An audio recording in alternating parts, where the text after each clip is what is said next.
Macam akak yang semalam je tu. Nak pergi ke tak? Try dulu, mana tahu hari ni mood dia okey, semalam mood dia mungkin tak okey kot. Ada masalah apa ke. Try je lah. Weh Nurin, kau tahu tak? Semalam kan, dekat sana aku pergi sana piramid. Aku nampak dia dengan pakku baru Dia tu siapa? Alah dia. Alah kawan kita tu. Siapa nama dia? Aduh, aku tak suka lah dengan dia tu. Asal? Lepas tu ada Pak U baru pula. Ada orang suka dengan dia ke? Selama ni kita cari Pak U untuk ni. Mak ganggu kak. Baca dulu kak.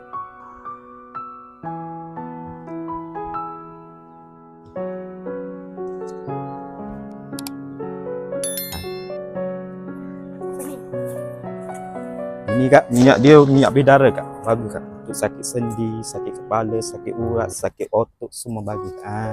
Sakit-sakit pinggang, sakit badan. Siapa kau jual ni? Aku tak minat. Ambil lah balik.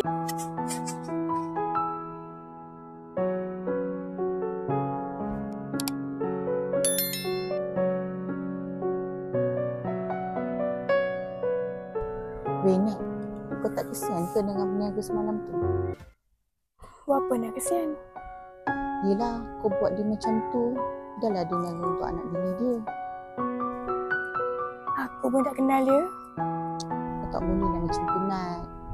Sekarang dia tengah susah. Mana tahu esok lusa rezeki tu ada kita buat balik.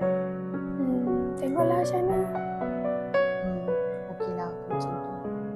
Aku sebagai kawan cuma nasihatkan kau je lah. Okey. Demi cintaku kepada keluargaku, hingga akhir nanti akan ku berusaha.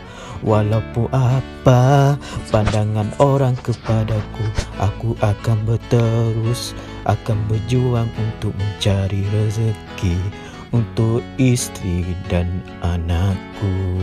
Aku akan terus, perjuangan ini tak akan mengalah hingga akhir nanti.